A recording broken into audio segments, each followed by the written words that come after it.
Hello everybody, this is Kevin, the Empirical Audiophile. If you're new to my channel, welcome.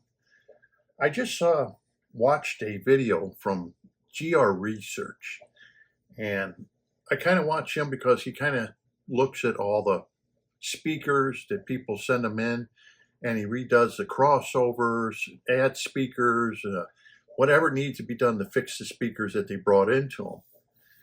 And I just watched a video from Zoo. He does some Zoo speakers, that's ZU.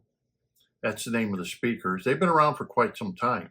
He pretty well took these speakers that somebody had sent in, and other horns, because that's what I basically talk about on my channel is horn speakers, and they're horn-loaded tweeters with so they're only a two-driver system. You got your tweeter and you got your full range bottom speaker. And the thing about it is he's looking at these speakers. Now, they're not real expensive speakers. Maybe I shouldn't say they're not real expensive, but none of the Zoo speakers are extremely expensive. They could be kind of inexpensive. You see them on the used market for about, $1,400 or so. They may cost you about $4,500 on up or whatever, but the point I'm trying to make is I've seen these speakers at several times with several different individuals saying how good they were. In fact, they were even in Stereophile, reviewed in Stereophile. And every time they've gotten a rave review. Well, at GR Research, Danny took a look at these speakers. I mean, he literally, I must admit, he trashed these speakers, literally just trashed them. They're so bad on so many plateaus, if you want to say, that he literally had to take the tweeter that was a horn tweeter out of there and replace it with a whole new tweeter. And he said how expensive it was, to make this tweeter with the machine parts that had to go in there to make the cone for the tweeter, because it was a horn-loaded one. But he said all this expense of everything, and he explains, and it's a long video, he explains about what his test showed, how images will become blurred, what it will do. It will. There was all kinds of frequencies all messed up in the whole thing. And he said that this is going to blur your images and stuff like this. And it was, I don't know about the speaker. I'm just telling you what he said. And if you watch it, you say, wow, that doesn't sound good, what he did to this company. But it does remind me of the Tobian speakers I talked about in my last video about how the images weren't sharp. But there's a big price difference between the speakers that he was looking at and the speakers I was looking at. The speakers I was looking at were in the high 30,000s to 70,000, and he's only looking at, $4,500 speakers with the Zoo. And big difference between the Tobians and one. But I just told people what I heard, and that was in a perfect environment. And I'm sure the salon that showed them to me had them set up the best you can set them up. So therefore, I give you an honest opinion of what I heard. And I was disappointed in them, like I said, because I'm comparing them to 50-year-old L-Techs. But the thing about GR Research in that video about the Zoo wasn't what he said, was the comments. So I went to the comments, and one thing that the comments that people were saying, they weren't trashing the speaker, really. It is what it is. They weren't trashing Danny at GR Research. No, they didn't trash. They were basically trashing the reviewers who reviewed the speaker, because they're not being honest to people. And people, you can see hobbyists are getting mad at these reviewers because they turn around and say how great something is, and it's not. People are getting mad saying, what's going on here? These people are reviewing them, saying they're great, and then you go to buy them. I think these are direct. You have to buy them direct from the manufacturer on the assumption that these reviewers know what they're talking about. They don't want to have a bad review. And even some people made mention, look, if they don't sound good, just send them back to the manufacturer and say, I'm sorry, you need to do more research, maybe improve them, whatever. But people are mad. Why don't you be honest? No one says you have to do a review and embarrass a manufacturer, but when you give these great rave reviews, and then you get somebody like GR Research and then it's not just GR Research, it's other YouTubers that actually go and test out speakers, and then there's some hobbies who say, oh, those specs mean everything to me. But like for example, at the end of the Stereophile, when he concludes on the review of them, he says, listen to your ears. Let your ears be the judgment. Now, he said that for a reason about the zoo speakers that he was reviewing, that you should use your ears to be the judgment versus all kinds of specifications that somebody has given you pretty much can tell you what's going on. Anyhow, I only want to bring that up because the Tobian speakers, I told you exactly what I heard, and I compared them, and I A/B compared them to 50-year-old speakers that cost, $600 to $800 back 50 years ago, which would be with inflation. Let's say if they were $800, I'm going to say with inflation today, the LTEX would be worth about $4,600, okay, in today's money with inflation. So if you paid $800 then, it'd be about $4,600. So I'm comparing something brand new being made today, compared it to 50-year-old speakers, and I just felt these 50-year-old speakers were a lot better. But I try to give an honest review. And now the law protects people from reviewers, protects them. Our government here in the U.S. has stepped up to these frivolous people, threatening people because you didn't give them a good review. And I'm surprised Danny probably is going to hear some, because when you take a speaker and you take the horn out of it and put a whole new tweeter in it to make it sound better, because the speaker you got in there, which costs more than what he put in, is no good. That's not really a real good sign for that speaker, and it's a terrible sign for the people who reviewed it. But anyway, I just thought I'd bring that up. You can look it up on the YouTube with GR Research, and where he looks at the zoo speakers. What I want to talk about is I watched another reviewer talk about CDs, and he talked about a CD and a pair of speakers he had with a Michael Jackson CD, and it was Thriller. Now, I bought this Thriller, I think it was back in the 80s, pretty old CD. I don't know, everyone's seen Thriller, from Michael Jackson. But he talks about Want to Be Starting Something. He talked about that particular track. It's the first track of this CD. Anyhow, this CD, bought it in the 80s, and during the time I had my system, I had Carver equipment, okay, all the way up until the 90s, the late 90s, when I bought my Conrad Johnson equipment. But I had Carver, so this was bought during the Carver era, when I had Carver equipment hooked up to the LTEX. And I really haven't listened to it much, and the reason I stopped kind of listening to Michael Jackson, not that I didn't like it, is, after he had that big thing with child molesting and stuff like that, it kind of turned me off him as an artist when I heard about that. And not that he's not a good artist, but it kind of turned me off.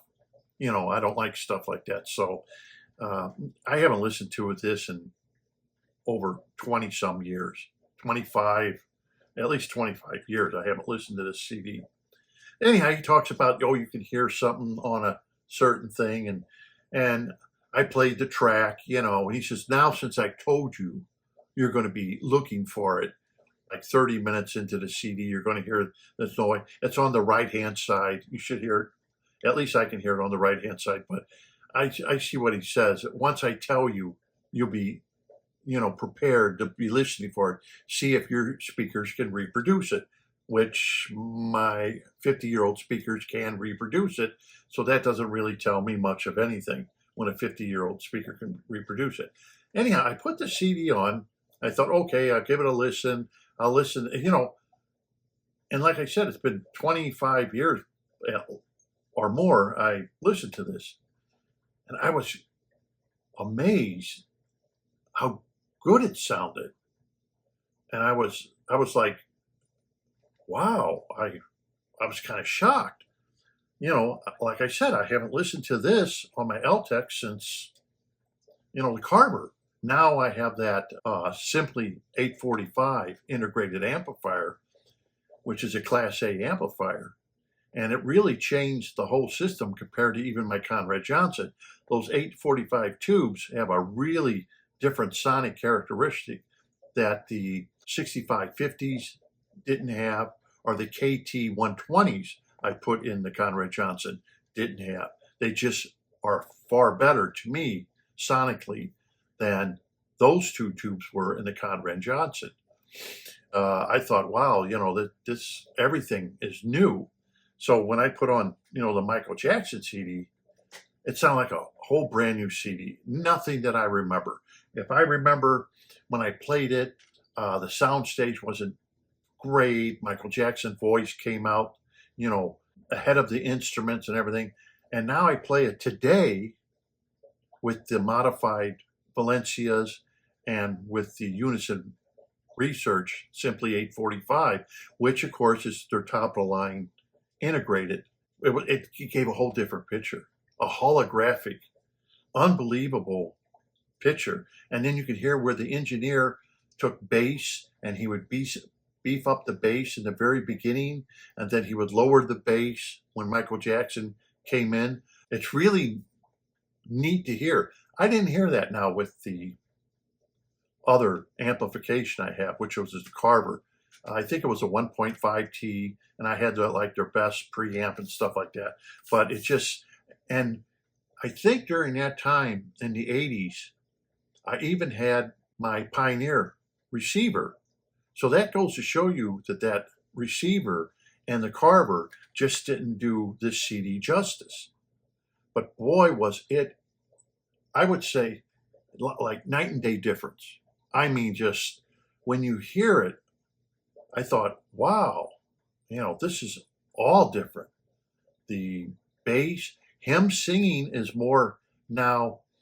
I noticed that instrumentation kind of overpowered some of his singing. His singing wasn't as forward. It was being presented with my old equipment.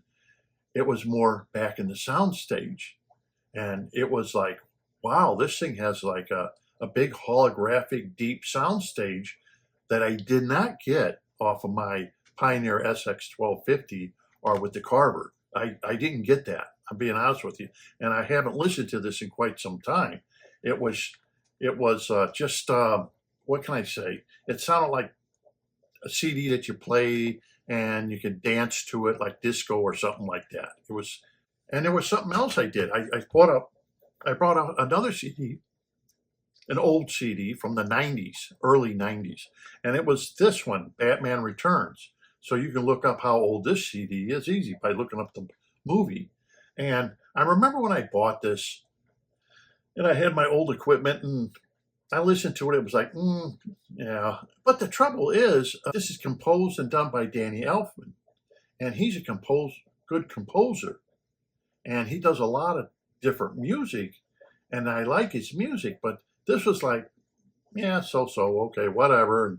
And it was one of those CDs you buy and you listen to it maybe once and okay. But I thought, I'll try this out. Because that Michael Jackson being so old, I was surprised how good it was. And really, some of the songs I even played more than once. really, I played them over again, you know, because they just sonically was like a roller coaster ride now. And I thought, wow, amplification makes a big difference. I guess, you know, it's come a long way. Speakers maybe not, but amplification has come a long way, and I really enjoyed listening to it. So I put this on and I thought, well, okay, we'll see how this is. I was quite surprised how nice this was, being so old. I actually listened to several of the tracks thinking, boy, if I had the time, I would just put it on and listen to the whole thing because it has a good sonic signature to it, holographic sonic signature to it, which I have to admit, when I bought the CD, it was like, yeah, okay. But it just went to show me that, you know, matching, getting the synergy right with your system, some of these older CDs can really sonically sound great.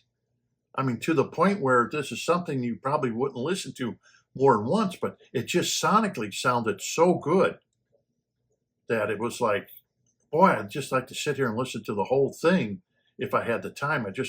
Because it just sounds so good. It's just, you know, you can relax and be drenched with this beautiful music and the sound staging and all these hidden instruments and things going on that the composer put into the music, the same as Michael Jackson, all these little things they put into the music to sonically make it sound good. And it's like, I didn't know Michael Jackson's voice was further back. It was always forward, where he was basically, you find out that some of the instruments are actually louder than what Michael Jackson is singing. And that was not the case, okay, with different equipment. His voice was more forward. Now, since you get good equipment, you realize there's more soundstage, more depth, and you realize his voice is further back in the soundstage, not in your face singing. And that's what I'm telling you about the Batman Returns. It was just a sonic, you know, roller coaster ride, real nice. And I thought, wow, I got to start pulling out some of my older CDs, because the Unison Research 845 really brought out in the horn speakers a enjoyment that I have not experienced. That's why a lot of these old CDs, you know, I got thousands of CDs. That's why they get buried in the cabinet and you don't listen to them, because you think, well, they were okay in their day, or this one was just so-so, and, you know, I can live without it. But when you have something that, you know, you can't wait to hear the next piece to see what they threw in there, what the composer did, then that's what makes this hobby so enjoyable. But I thought I would bring that up, that just by watching people with their YouTube channels, sometimes you find little secrets of something you may want to dig out of your pile and listen to. And then after you hear it, if you have a good system, very enjoyable. Even though it's, you know, outdated music, it's still enjoyable to listen to, because that's the whole reason we listen to music, or I listen to music. I don't know. I listen to music. Some people will say that, you know, are you listening to equipment? Or are you listening to music? Well, I'm kind of listening to both, but I also want to see the sound station too, how that sounds, the placement of instruments, how they are, because there's some things on that Michael Jackson where the soundstage literally goes beyond the speakers. It's like, oh, wow. You know, it goes wider than the speakers and comes back in the focus. It's like, wow, I didn't know that existed. But see, I guess the reason I'm doing this is because people with horn speakers, they screw up by getting the wrong electronics, because they're either told it's good, or they're convinced that this is the best they can do. And the only reason I'm bringing this up, if you think about it, 50-year-old speakers, and they can sound better and better as you get the right equipment on them. I mean, that to me is amazing that happens. You almost think to yourself, wow, how many people have speakers out there that they, you know, oh, I got a pair of clips, or I got a pair of La Scalas, or I got Cornwell, you know what I mean, or some JBLs, and they're okay. I can't wait to get rid of them, or I can't wait to get another pair of speakers. And then you realize that if you just got some good amplification, or the right kind of amplification on these speakers, that they could be magical, you know, and that's exactly what I'm saying. Are they top-notch audiophile quality? No, I wouldn't say that, but they're very good. But I wouldn't say they're top-notch, but they're just a notch below that, and they're very acceptable and will give you a very good sonic experience if that's what you're looking for. And of course, the music's not bad either. So until next time, this is the Empirical Audiophile. I hope you enjoyed the video, but I did want to give my 2 cents worth on what I saw and what people were complaining about. Why don't reviewers be more honest? And I think we all know the answer to that. I don't need to sit here and tell you the answer why reviewers aren't 100% honest. We all know why. So until next time, happy listening.